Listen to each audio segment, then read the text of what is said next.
You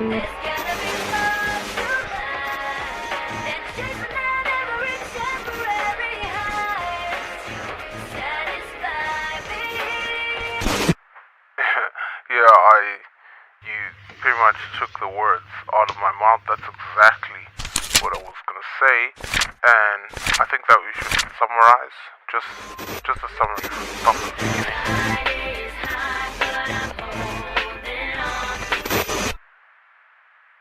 And I know because you spent a lot of time, like, not just listening but maybe well, but it's tragic. While it's sad to have, lost a passion, it's also liberating to come to certain realizations. Yeah, of course.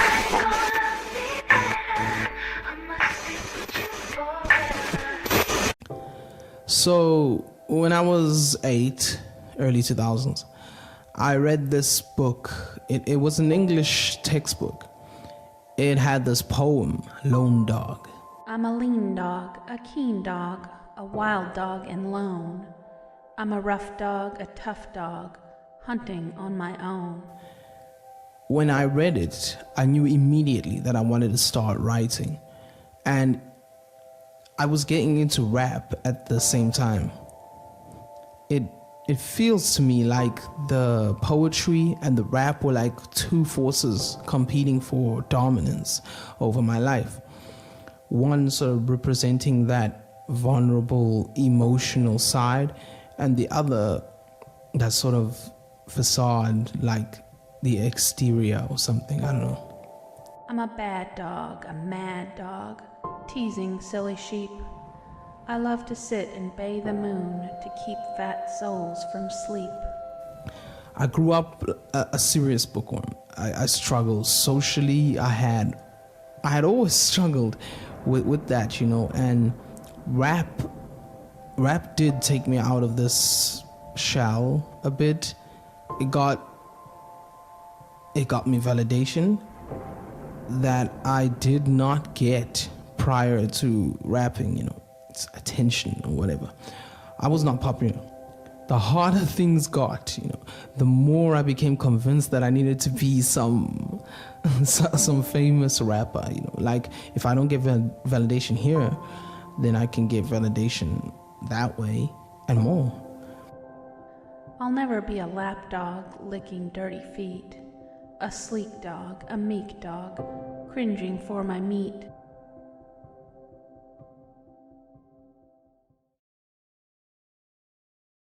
I had always believed that it was just music. Like, it's something I used to say a lot. But in reality, these things matter. Now that I'm older, I can see how it has shaped me.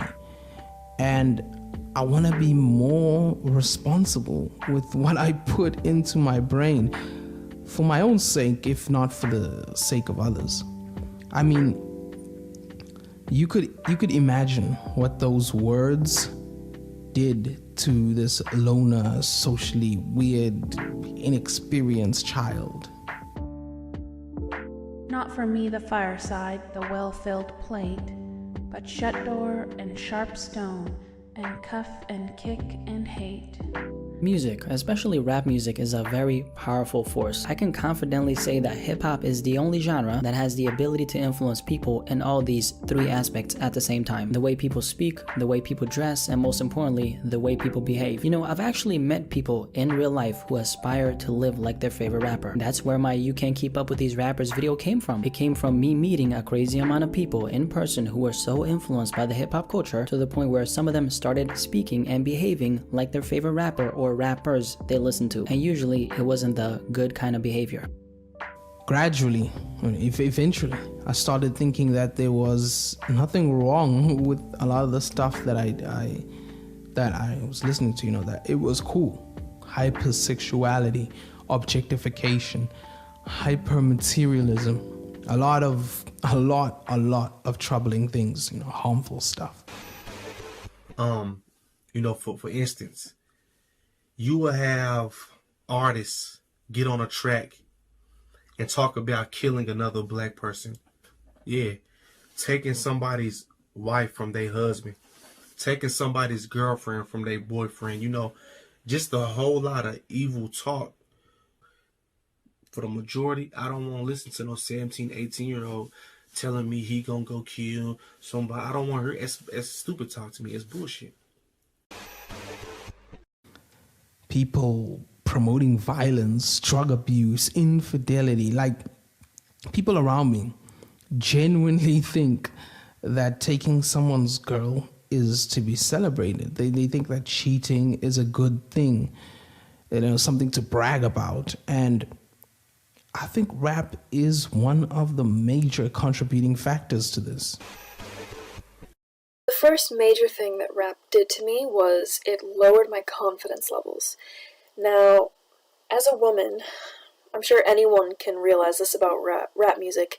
It demoralizes women for the most part. It's very harmful for men because when they listen to other men talk about this, subconsciously it makes them think, oh, well, is this how we're supposed to be? Is this how we look at women? Is this how women are?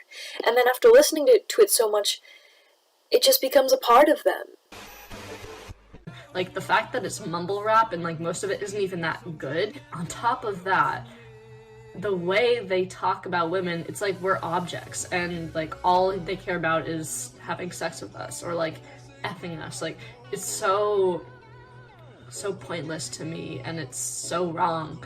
And it's like, oh, I'm a cool dude, I'm a man because I stole your B word and I effed her. Like, oh, let me have sex with this woman, and then let me have sex with this other woman, and then let me be a man because of it. Like, who would listen to that and think, damn, that's good music? Like, not me. The waking up point was when I really thought about it. I thought about it, what he was saying in his songs, what he was pushing. And the main thing was like a badass culture that he was pushing. Stuff like, come in my way and I will pop you, and demoralizing women. I really was thinking, why am I listening to this? I'm not like this. You see, Elvis Presley and NWA share something in common.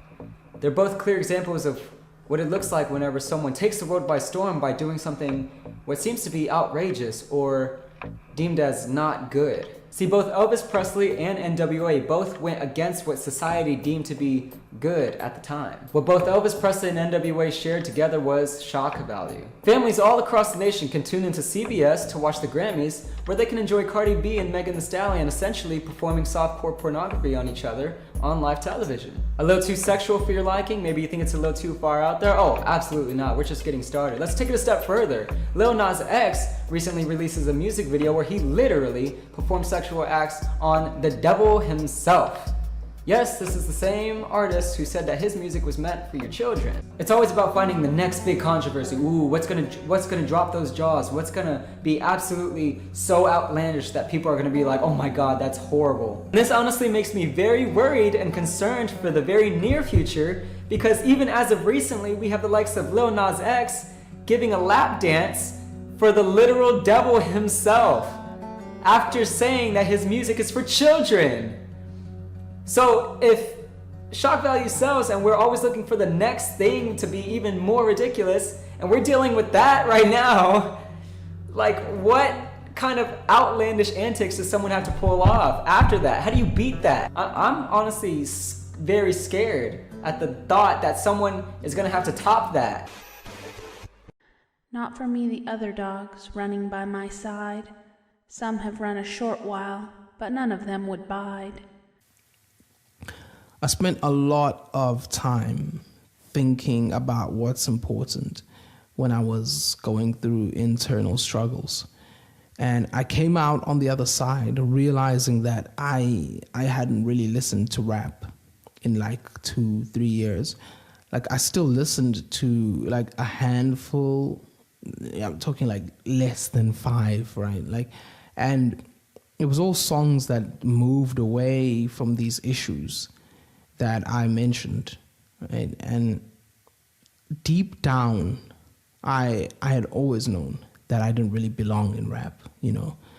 And during that time, that internal struggle thinking and stuff, that was becoming painfully obvious, painfully clear.